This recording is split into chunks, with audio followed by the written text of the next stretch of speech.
All right, so guys, like Nick said, we're going to be discussing how to update survey settings, and everything that's going to be discussed today can be found within our surveys and inventory section of our Subaru Help Center. We have a couple of articles here for surveys and for driver inventory. Now, the first thing that I want to start off with, guys, is differentiating surveys and driver inventory. Surveys is typically the appointment that happens before the actual move when one of your salespeople go to the person's house and they survey the house. They take note of all the items that are going to be moved, which ones are not going to be moved, so on and so forth.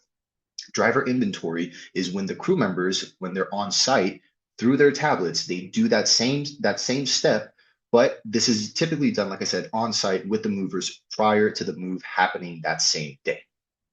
So with that distinction in place, guys, we're going to go ahead and get started with the actual survey settings and how to find it.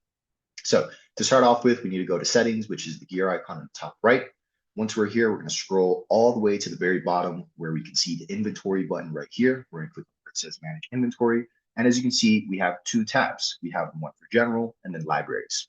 Under general, we're going to find these initial settings, which are first of all measurements, which is the default density factor. This is applied to survey items without a custom weight. We also have the survey methods. So in this case, we have the default ones, but obviously these are things that you can modify or adjust to your liking. The ones that we have by default are no survey, virtual walkthrough, in-home survey, online, and phone. If needed to adjust or create more, you can click on the create method, and pretty simple, just putting in a name, clicking the check mark, and we're good to go. We have a new survey option. If we want to edit one of the existing ones, all we have to do is just click on the blue pencil icon, and there we go.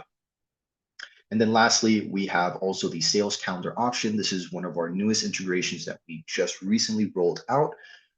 If you want more information on this, guys, because this is a bit of a media integration, feel free to hit us up at help@subaru.com, and support will give you the correct indications and steps to follow to get this integration up and running. That being said, we're going to move over to the libraries tab. So here by default, there's only going to be one library, which is one for default survey inventory library. So we're going to go ahead and click on this one, and we're going to be presented with four sub tabs as well. We have categories, rooms, cartons, and items. So starting with categories, these are literally the categories in which all the items are going to fall under. So we have like appliances, basement items, bathroom items, bedroom items, beds, cabinets and dressers, cartons, cards PBO, closet items, so on and so forth. You can search them with this search function over here at the very top if needed. We have other functionality like downloading it to a CSV or even importing a CSV or downloading a CSV template that we offer. To give you guys a visual of what this looks like, I already downloaded one, and this one is specifically for the items, but all of these tabs share the same setup when it comes to downloaded CSV versions. And the reason we have this in place is because, well, you can edit things from the system itself by clicking this edit button over here, as you can see. However, it's a very manual process and it's a very like one by one action. But if you have multiple items that you want to update at one time, it's best to download the CSV or export the CSV of these items. And then from the actual sheet itself, like this one, you can make all the changes and adjustments. And once they're completed, all you have to do is re-import it via the import via CSV button. This is going to be a little bit quicker than doing it through the system because, like I said, from the sheet itself, you can do changes at scale. Now, one thing that I do want to put out there, guys, is to make sure you do not mess with the formatting, right? Meaning you don't move around the actual columns or the rows or things like that, because then once you go to import back into the system, it could produce an error, and we want to avoid that. Moving forward, we're going to go over to rooms. So rooms is pretty self-explanatory. These are going to be pretty much the different options to choose from when doing the survey. So by default, we have just very basic ones like basement, bathroom, bedroom, closet, crawl space, deck, dining room, family room, so on and so forth. If by any reason there is a room that is missing from this list, then you can go ahead and edit it the ways that I just explained, either via CSV if it's more of a bulk edit, or via the edit button if it's more of a specific one by one. Now that I'm here in this section, we can see we have two options. We have the room name and then the primary category. So these two are pretty much the same thing. The name is just going to be the way it presents itself on the survey itself. And then the category is essentially where that room would fall under. Moving forward, we have cartons. So when it comes to cartons and to items, you're going to see that they both have a very, very similar layout where we have the item name, we have the volume, the weight, a price, a pack time, an unpacked time, and a category as well. You're able to edit all this information to your liking. And a couple of things that I do want to address here, guys, is specifically around just like the pricing and the pack time information that we have here. So the pack time primarily, this is an optional field and it's pretty much used and will sum up the total time for the survey itself. With a little bit of logic, there can also be pricing adjustments made depending on how much time each item needs to be packed or unpacked.